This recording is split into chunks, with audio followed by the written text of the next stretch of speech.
Herb Jeffries may be the most famous man you've never heard of. He was the Bronze Buckaroo, America's first black singing cowboy, and had a hit record with the Duke Ellington Orchestra.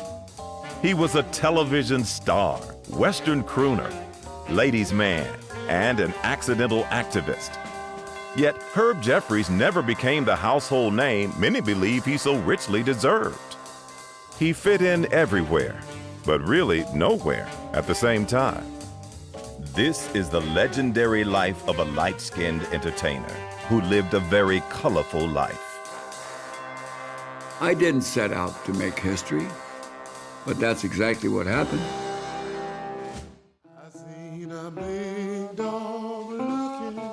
I was born Humberto Alejandro Valentino. My birth date is September the 24th, 1913. My mother was Irish and my father was Sicilian. That may become a great shock to people for me having done what they call black movies or Afro-American movies.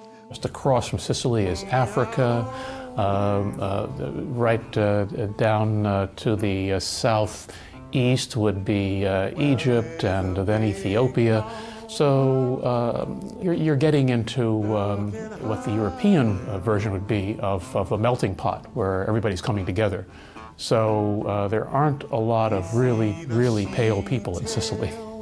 There ain't a living one of us to know actually what our racial backgrounds are. Herb was told that his biological father died in World War I before Herb was born, but his disappearance has never been confirmed.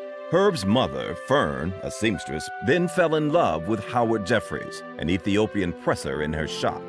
She was alone and pregnant with Herb, yet they married against all odds. I lived in the ghetto during the Depression. We had many races living. We all got along very well without money, without hardly any money. We had a lot of Jewish people there. We had what we were called during that time Negroes who lived there. They didn't call people black unless they didn't like them. I never particularly cared for the word black because black is a word that has always been thought of as being inferior. The void, black is a void. Throw you down that black cellar where the devil is if you don't behave yourself. It was in that period that we probably went through great feeling of anti-Semitism, feeling of bigotry, and putting people of different races very, very low, very down. And I grew up in that. In the Depression, movies were a cherished commodity because they gave you a little escape from the grinding reality of those times. And you could get into a movie for a nickel, 10, 15 cents. I was so involved in the love of Westerns that I would go to the theater by myself and stay there all day long if I could. I'd miss dinner if I could, you know. I think my first film hero was a guy by the name of Buck Jones and Tom Mix.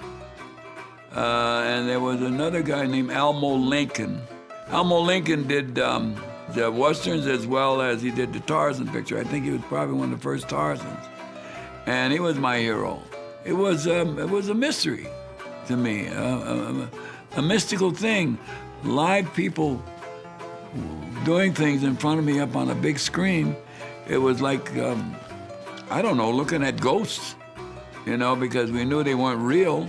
And how did they get there? And so I was fascinated by that. As a boy, Herb was also fascinated by jazz. His stepfather introduced orchestra and swinging into the household, which became more than just an entertaining pastime for his parents. Herb had been exposed to an awful lot of black entertainers because his mother ran a boarding house for the likes of big bands like Ellington and all. They used to come and stay at her house. He always said that he never saw too many white people that could sing very well. And I grew up as an altar boy and singing in the choir, very, very young. So singing was a great love of my life. So in the late 1920s, Herb turned that love into a local singing career, hoping one day to join the ranks of favorites like the Earl Hines Orchestra. I used to listen to him as a young boy lying on the floor at home over the radio. And coming from Chicago, from the Cotton Club, which the Grand Terrace was the Cotton Club of Chicago. And never thinking that I would ever be able to sing with the band. Herb Jeffries started out as a performer as sort of a non-entity. No one questioned whether he was black or white because he was very light complexioned. And in Detroit, people didn't question it as much as they do other places. Herbert's singing in Detroit in the early 30s. Who should drop in but Louis Armstrong, the, of course, great jazz trumpeter. Listens for a while, finds himself impressed, approaches Jeffries and says, Boy, he said, let me tell you something. This place is not for you. Your style of singing, you need to go to Chicago, where the World's Fair is opening. So that's where you'll make your mark. So when I got 19 years old, I hitchhiked to Chicago in 1933 because the World's Fair was going on. And I decided I would probably get some work there. Not realizing that the Chicago was being operated by a man by the name of Al Capone.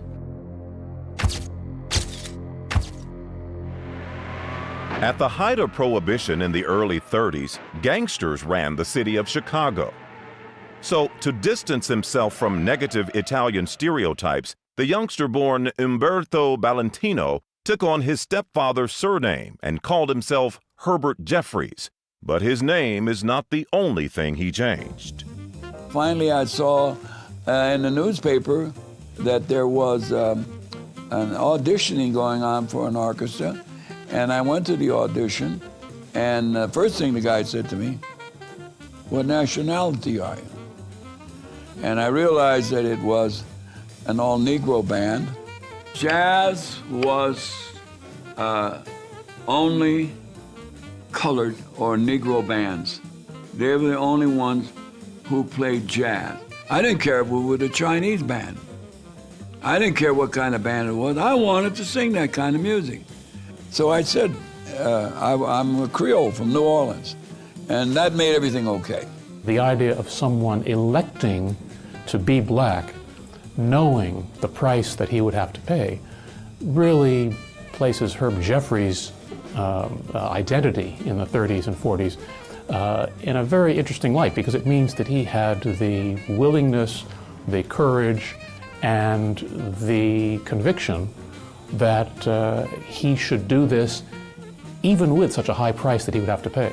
He had to establish himself as a black singer, or a colored singer, as it were, because he was considered a shade too dark for the white bands and a shade too light for the black bands.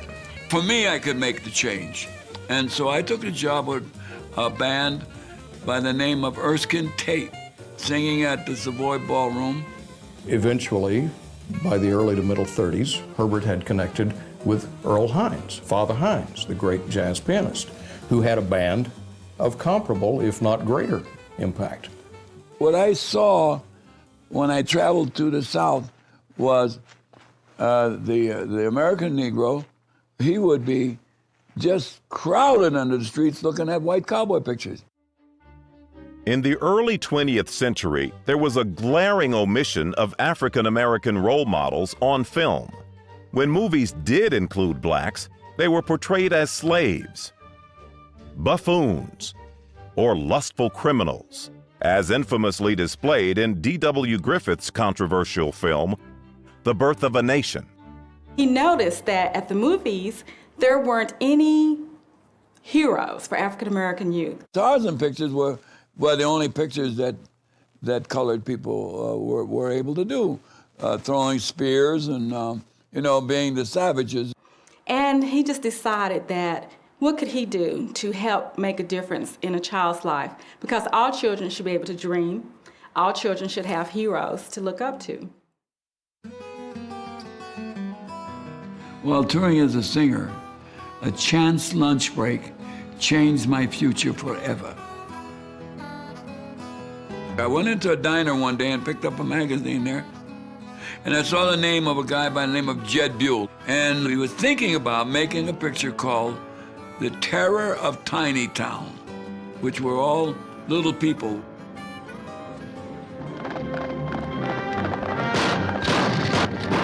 In about 1 minute, he'll be scattered all over these hills.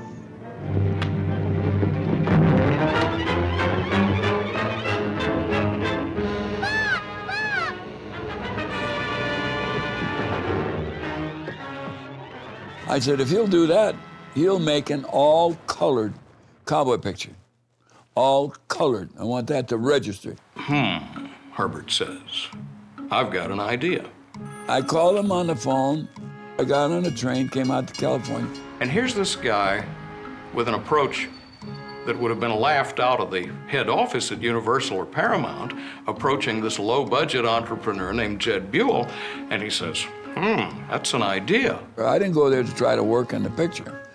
I went there to try to make it happen. Buell picks up the telephone, calls his distributor in Texas, Al Sack, and says, I've got a guy here pitching an idea about a series of black westerns. And Al Sack says, I'll take all of them you can send me. And we didn't have nothing.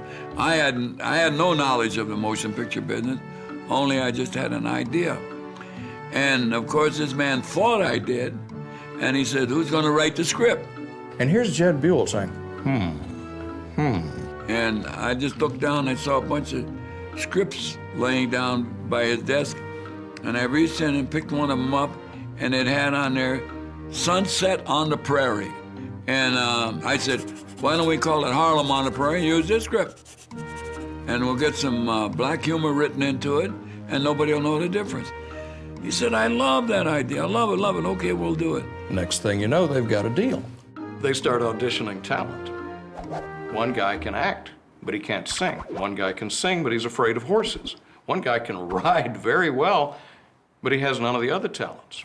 Let me play the part. I can ride, I can sing, and I can act. The drawback is Herbert is of such mixed ethnicity that he has a very fair complexion. He has straight, brownish hair, blue eyes. Hey, forget about what my ethnicity is and how many different bloods I may have to me. I'm gonna play a part. Darken me up. Little makeup, little Max Factor Egyptian bronze. And he bought it. And that's how I was able to do the picture. Presumably, Herb Jeffries could have chosen a road less challenging by launching a very public film career as a white man. But he continued on as a black man at one of the worst times in American civil rights history. Well, it's my decision of what I felt I wanted to represent at the time. And I felt I wanted to represent the man who was the lowest on the totem pole at that time. And he's perfect. And the films, those that survive anyway, attest to the wisdom of his decision. Pretty amazing results.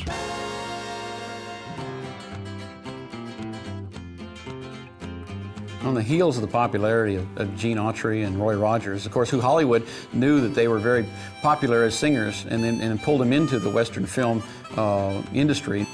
Herb Jeffries was a well-known singer at that time, and so it was a natural segue for him also to become a black singing cowboy hero. Herb Jeffries, unabashedly, was a creation of Hollywood. He was a singer, he was an entertainer, but then he took on the persona of a cowboy. The first one, Harlem on the Prairie, was very successful. We used Harlem because we wanted to identify the pictures as colored Western pictures. Mr. Buell was doing so well, making money with it, that he forgot to sign me for another picture. And I was figuring out how to make money off of it so I could survive, because I think I only got about $3,500 or something like that, which was an awful lot of money for me back there in '36. And So what I did was went out and I bought myself a Cadillac, a convertible. I put some steer horns on it, put my name on the back, and I went following the picture around, doing personal appearances. And that was the way I could make some money, because I spent all the money I made on the picture buying the car. And when I came back to Hollywood, there was a man waiting to find me by the name of Richard Kahn. And Richard Kahn signed me for 3 more pictures. Between 1937 and 1939, Herb Jeffries made 4 films: Harlem on the Prairie, Two-Gun Man from Harlem, The Bronze Buckaroo, and Harlem Rides the Range. Herb composed and sang his own songs in all of his films, but Herb is best known for his recurring role as cowboy crooner Bob Blake. My name is Blake, Bob Blake, from Texas. Oh, Bob, if we could only do something. About Joe, I mean. Jimmy, who do you think the deacon was? Why, he's Bob Blake. All the time you were Bob Blake, pretending to be a bandit. I might have known that. Herb's films are shot in California, Victorville, California to be exact. And to my understanding, he would often see a place that might be a good place to shoot a film. Ask that particular person if they could use that ranch, or if I could use this particular building, that might be a good scene for the saloon scene that we're going to do. They were low-budget films, not to say that in a manner that cheapens them in the least bit. They were low-budget because they were really experimentations. Nobody had ever done that before. We made them from 5 to 7 days, and we chased the sun. 5 to 7 days, over 7 days, I mean, you were really in big trouble. Having a little trouble, Dusty? Bob, that gentleman is just carrying hospitality too far. What's the big idea, fella? If you didn't have that gun, I'd show you. Dusty, my leading man, was a very well-educated man, a college graduate. He was a very good friend of mine and helped me a lot in the films. For him to be the villain heavy in the movies, it does make it hard for you to have fight scenes and just like a guy you like a lot. It takes a lot of practice to do a good fight scene, because some of them can look pretty phony. Herbert brought $1 million worth of entertainment value to these films. And you couple him with the bad guy, the chief bad guy in some of the pictures, Spencer Williams. You couple him with the comedy relief of Mantan Moreland and Flournoy Miller, and it's like you couldn't get this kind of talent at Universal. When the cowpoke's day is ended and the sun has gone to rest and the prairie seems so peaceful and so free. When I saw Herb Jeffries for the first time, I thought he was so handsome. And I knew that he was called a black cowboy. But when I saw him, I expected him to be a black man, you know, really black, but he looked more Mexican or something like that. But I'd not heard of any black cowboys before I met Herb Jeffries. Hi. Is this Joe Jackson's place? Oh, yeah. Who are you? Who is who? Did that mean say something? Well, I like Bronze Buckaroo. I liked Bronze Buckaroo from the very start because it was no longer identified with Harlem. Bronze Buckaroo. That's a nice color. And I'm kind of bronze, you know. These guns were used in the Bronze Buckaroo and the other 2 pictures that I used. The engraving that's on there, it has different scrolling, and then it has Bronze Buckaroo on it. It also has a picture of me, which would be on this handle. So they're 2 beautiful pearl handle guns, and I love them, and we hang them on the wall. And that's about all they're ever going to do anymore.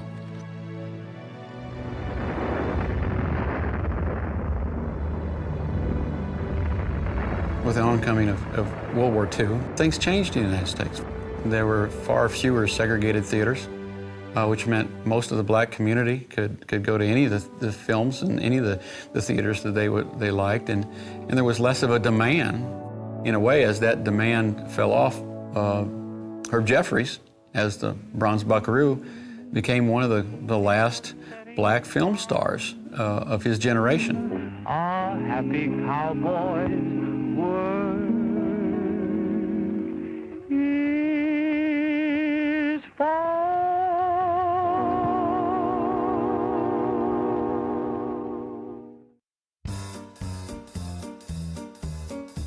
I had just finished my 4th film when I ran into the man who changed the direction of my career.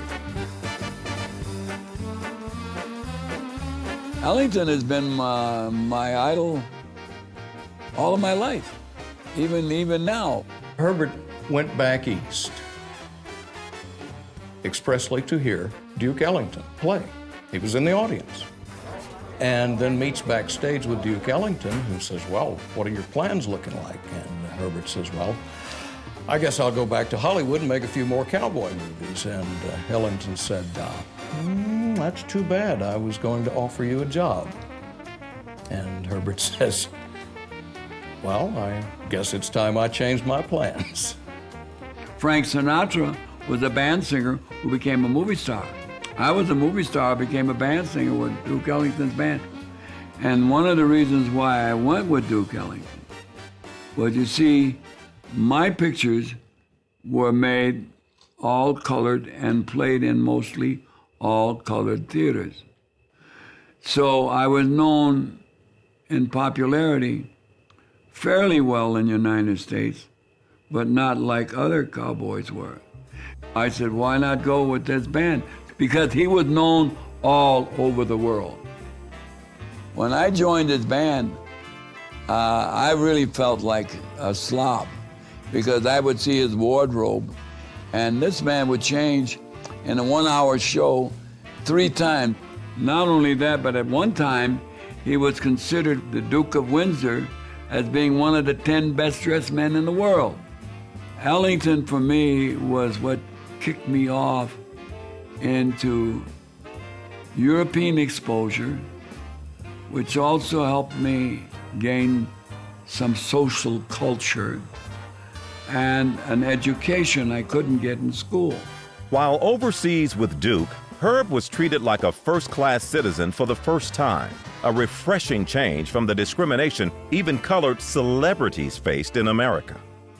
Anyone who was in that period, including my mother, Hazel Scott, would have faced a landscape where everything from public accommodations to transportation were problematic if you were black. Well, all of these big stars like Ella Fitzgerald, Nat King Cole, they weren't allowed to stay in the hotels where they played. Very discriminating. And I was called away from the band many times. Hey, boy, you can't sit with them black people. Get off of there. You know, and then I'd go and say to them, well, wait a minute. What you don't understand, sir, I'm a Creole. I have black blood. People would ask him, you could pass for white. Why did you elect to do this? I mean, yes, he could be famous, but there was a price attached.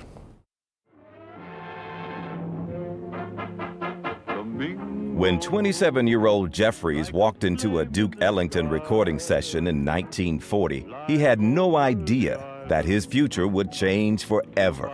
Duke had called him in to record one song called Flamingo. Flamingo, with your tropical hue, for it's you I rely on, and a love that is true.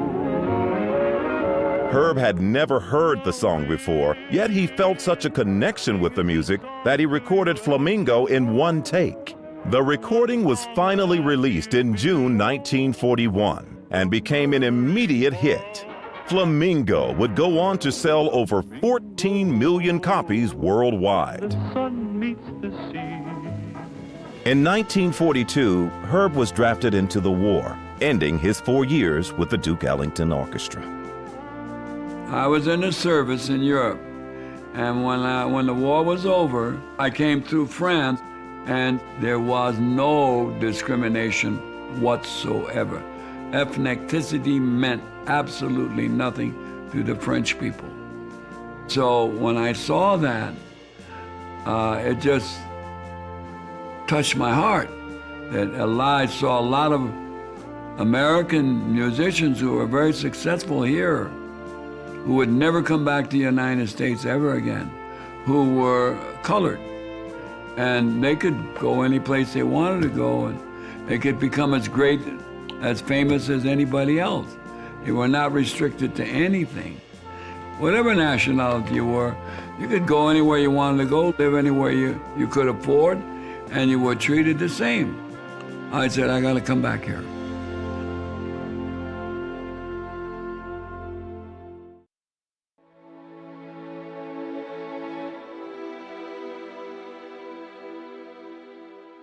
After World War II, I came back to LA. I just got out of the service, and of course, the years I spent in the service after a big record success was nullified by the fact that there were new generations growing up, didn't know anything about Herb Jeffries at all. So I was back at ground zero and trying to get myself back into the public. So Herb resumed his singing career as a solo act on the Las Vegas Strip. It's where all the most famous singers of the 40s and 50s made their mark. The singers that were really hot in this country, female, of course, was always Doris Day, Johnny Mathis. Sinatra was always big. You didn't stay in no hotel there. You lived on the dark side of town. If you were a Negro, you lived over there, or got a room in somebody's house over there, something like that, see? You did not live in those hotels at that time. It was commonly known. It's not a secret. One night in 1946, Herb was headlining on the Strip and went to say hello to friend Mickey Rooney, who was performing across the street. While the men sat and talked, a security guard asked Mr. Jeffries to leave because blacks and whites were not to fraternize, no matter who they were. After being escorted out, Jeffries got word that Mickey Rooney refused to go on stage until Herb was allowed to return.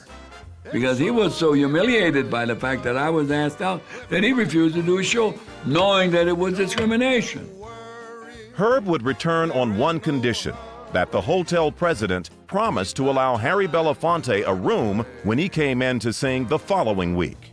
When Belafonte never even knew it to the day that I had anything to do with him staying there, but he stayed at that hotel. That was the thing of all the different artists finally refusing to date if they couldn't stay at the hotel, and that opened the door. Herb was a recreational pilot and would often commute from his LA home to Las Vegas for performances. One night after a late show, he hired a pilot because he was too exhausted to fly home himself. In 1946, it wasn't unusual for pilots to smoke while flying, but unbeknownst to the men, the magnetic ashtray unbalanced the compass and the plane went off course. So when I looked down at my gas, I know I had 15 minutes of flight before we were gonna go down. I was maydaying all over the place. I had the mic in my hand as Mayday, Mayday, Mayday, and I'd given the number out on my plane, and I got no response.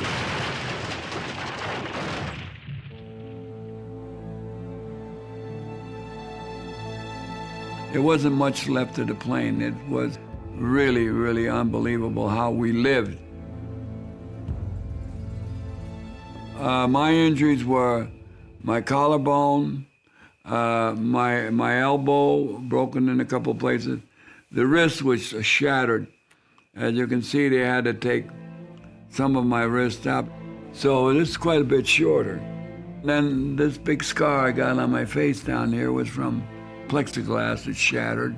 So I looked at a face that didn't look too handsome after, and I said, well, that's the end of my motion picture career, you know. That's what I thought. And it was depressing. But the only thing that was killed, and thank God that it was my ego, because I had quite a bit of it in those days. So I think the boss said, I better knock some of this out of this kid, you know, because I got some plans for him to go on and do other things. The crash also severely injured Herb's back. After 3 weeks in the hospital, doctors informed him that spinal reconstruction was the only way to repair the damage. He remained in constant pain while awaiting back surgery. I was in traction at my aunt's, and she brought me some books to read. And she brought me the autobiography of a yogi by Paramahansa Yogananda. And I had read about him. When I read his book, I said, what do I got to lose? Maybe this guy can heal me. And nothing else was doing it. And maybe I won't have to have this operation, which might not work. If somebody would have told me if I stood into purple water would have healed me, I would have tried it. I was desperate. So I came out here to California, and I went up to his ashram in Mount Washington. And when I got up to the top of the steps where he was standing, he said, what do you want from me? What can I do for you? And I said, I want you to heal me. Oh, I'm very sorry, I can't heal you. I give all my gifts back to God, but I will teach you how to heal yourself if you wish. And I said, well, I'll try it. After 8 months of spiritual and physical yoga practice with his guru, medical experts declared his spine miraculously healed. Since that first encounter with Yogananda in 1950, Herb has faithfully remained a devout practitioner of Yogananda's teachings. In 1951, with a new appreciation for life, Herb moved his new wife and baby back to the place he fell in love with 10 years before. He wanted to stay in France. He loved France. He had 2 clubs in France, had a big following. His clubs were always packed, and he catered only to the elite. Herb Jeffries was living in Paris after World War II, so this definitely would have been a case where both of my parents would have been there because I was 3 or 4 years old, and we always traveled together going to Europe at that point. He and my father were especially close. They were very similar in many ways. If memory serves, I think he was Uncle Herb. He entertained royalty, Ali Khan, King Farouk of Egypt, Ava Gardner, Elizabeth Taylor, Rock Hudson. They all came to his club when they were in town. In about 3 weeks, I couldn't get in because after the war was over and the Nazis were out of there, it was just joyfulness, you know. Life magazine did a big feature story on him, and suddenly he became very popular over here. He was offered all sorts of jobs at the top clubs in the country. At that time, I was married to a lady who didn't speak French and didn't like France and threatened to divorce me if I didn't sell the clubs and come back to the United States because all of her family was here. So I decided I was getting a little tired of having to every night host a club and be there and work at it as well as hosting. And I thought it would be kind of nice to do nothing for a while. But doing nothing isn't something Herb Jeffries knows how to do. After several years in France, Herb moved his family back to Southern California. Herb capitalized on his Life magazine spread and set out to conquer all entertainment mediums. Thank you. And now, ladies and gentlemen, I'd like to introduce to you a young man with a very, very fine voice who many years ago was associated with Duke Ellington and his great orchestra as the top vocalist. I know you're going to enjoy him. Here he is, the golden voice of Herb Jeffries.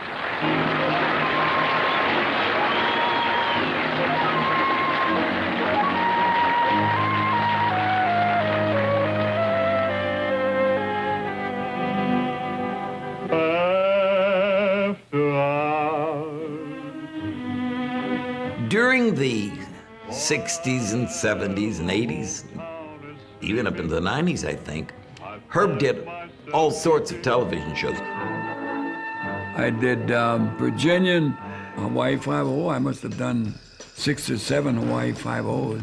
I'm a person who loves the tropical life. I mean, I could live on a tropical island very easy. I lived there for 8 years. As a matter of fact, I was asked at one time by the producer to be a regular on it. But I didn't want to be, I don't want to be a regular on any of those shows because your time is occupied all the time by the show. Radio dating processing shows the bones on these skeletons to be at least 400 years old. That is... It's not as glamorous as people think it is. It's tough. I don't want to do that. In 1969, after singing on stage in a Hawaiian nightclub, Herb's buddy, comedian Milton Berle, introduced him to the young actress Barbara Eden. Herb hadn't realized that their paths had crossed before. And she said to me, she says, "You owe me something." I said, "Really? What?" She said, "I was on your album, Say It Isn't So." She says, "I was a model in New York and I was on one of your big albums. So now you got to do my television show."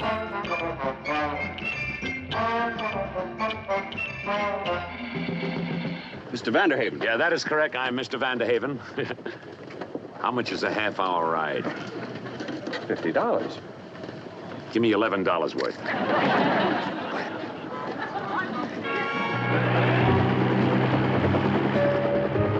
While dabbling as an actor, Herb continued to make hit records like Satin Doll, Basin Street Blues, and the #1 jazz album of its time, Magenta Moods. In 1957, Jeffries starred in Calypso Joe alongside Angie Dickinson, for which he also composed the music. He directed the 1967 cult film Mundo de Pervados, starring burlesque superstar Tempest Storm, his second wife.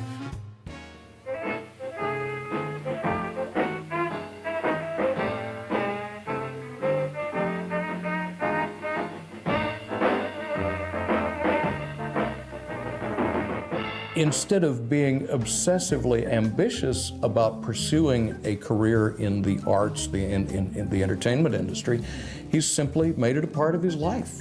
He sings when he feels like it. He gets a record deal when he feels like it. He travels extensively. All that citizen of the world presence. And I'll swear it's like you listen to the Western recordings he made for Warner Brothers in the 1990s.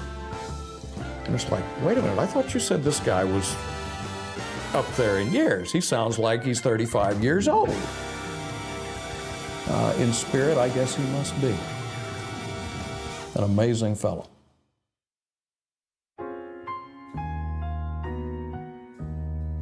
I've lived a long time and I've had many loves in my life. You know, I sure wish I knew as much about women as my friend Herb Jeffries. Hey, that gives me an idea. He lives right upstairs. I think I'll call him. Hey, Herb! A woman is a worrisome thing. She'd better let her man have his fling. Herb knew the power of provocative singing. While the average singer has a 2-octave range, Herb Jeffries has 4.5. Extremely pitch-conscious, Herb's so-called vital tones drove women wild. Music that creates romance, that has that kind of a feeling of romance, I would imagine would be attached to sexuality. The sound is heard and not seen. It's invisible. So I would imagine that the low baritone voice would have a lot of sexuality to it. Well, Herb Jeffries and my father were both matinee idols, would have been the term at the time. My father may have been in newsreels, but Herb was in the movies. And you can imagine the two of them together would turn heads wherever they went. He's been married 5 times. His first wife, Betty, was Rose Queen. Then he was married to Tempest Storm, which was a very tempestuous marriage. You know, men do some stupid things like thinking they can change people.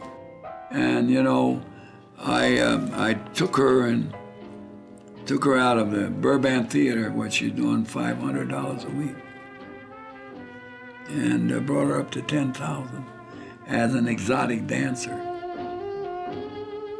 But juggling 2 demanding careers in entertainment tore them apart 10 years later.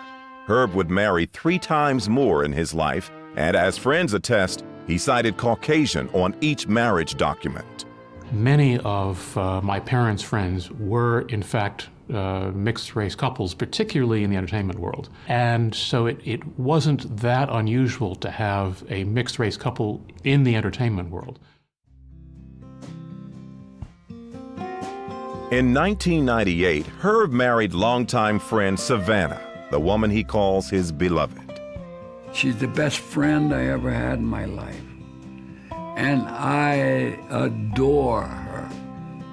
We have what I've experienced with my present marriage, my beloved wife, age discrimination. I'm 46 years older than my wife, but I don't think of being older, I think of vintage. What if I gave you a 20 vintage bottle of wine and a 95 vintage bottle of wine? Which one would you take? You would take the 95 vintage, wouldn't you? Herb represented that image of what all women think a man should be. He likes the girls, and they love him. Herb is such a believer in the institution of marriage that he himself became ordained. But he says his sister-in-law's intimate wedding in the hills of Idlewild was the first and last time he'd ever perform a ceremony. And now you may kiss the bride. Okay. I now pronounce you husband and wife.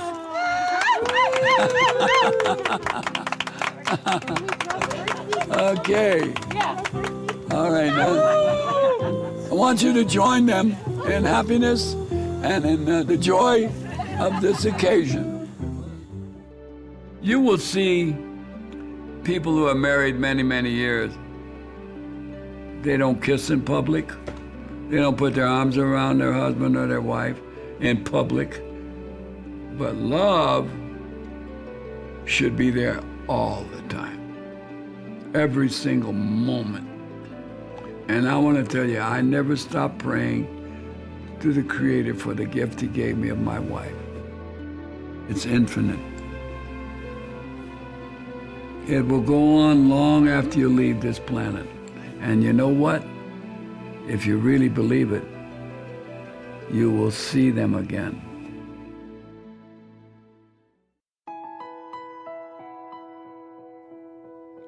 For the past 8 years, I've lived in magical Idlewild, California.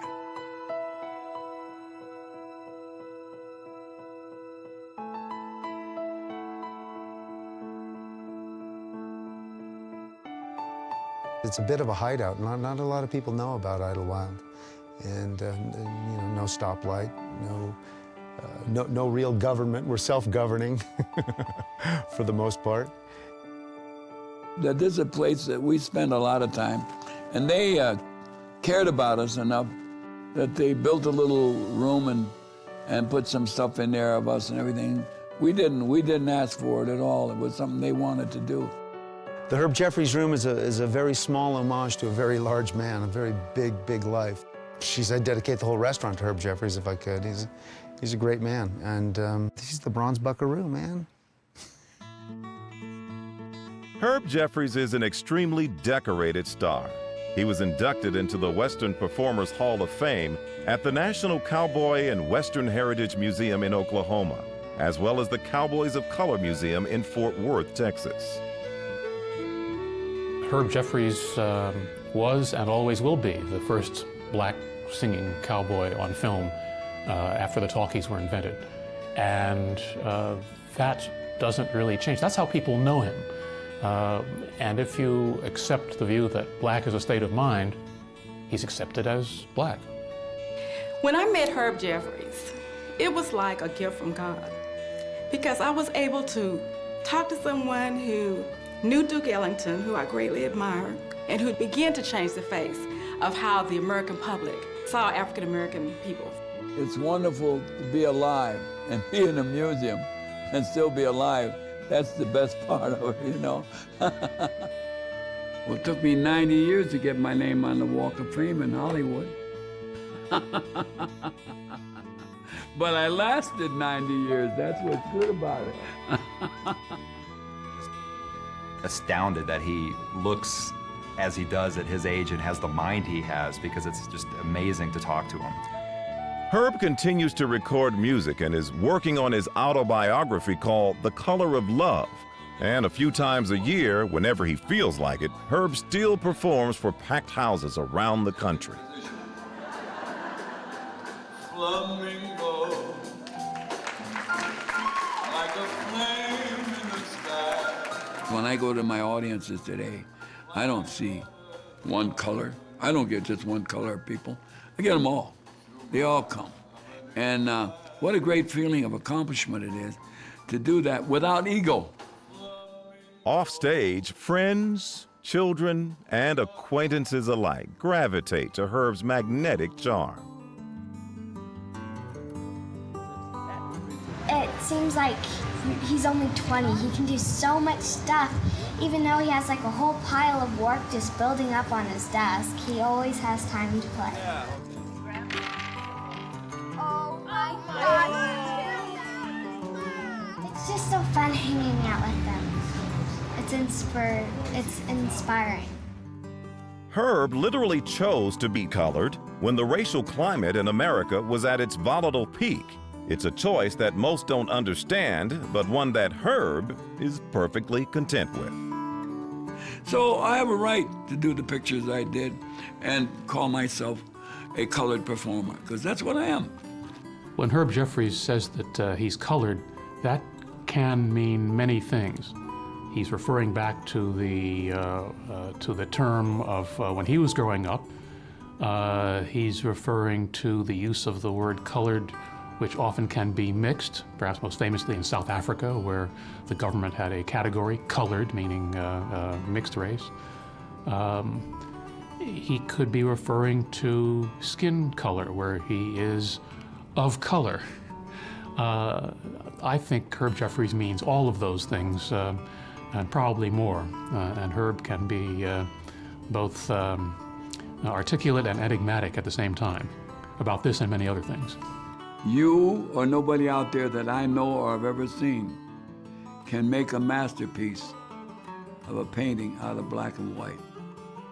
You've never seen a black and white masterpiece. You gotta be all colors mixed together.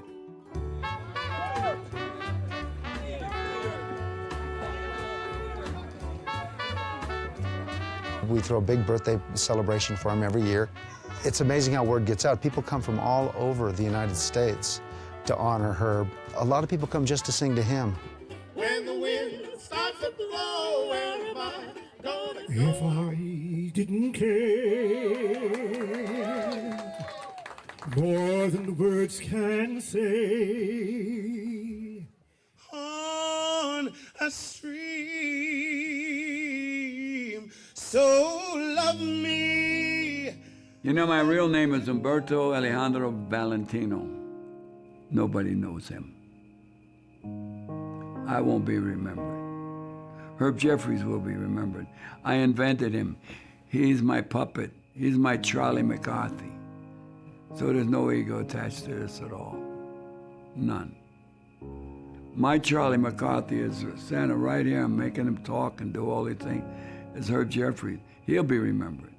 He'll be remembered for what he went out and he did. And then when the boss sees me, he will say, "Okay, kid, you did all right down there. I love you." And then God knows what might be the next shot. Something different and purely exciting. Because this has been. Got a little something here for you, Herb. There's the step.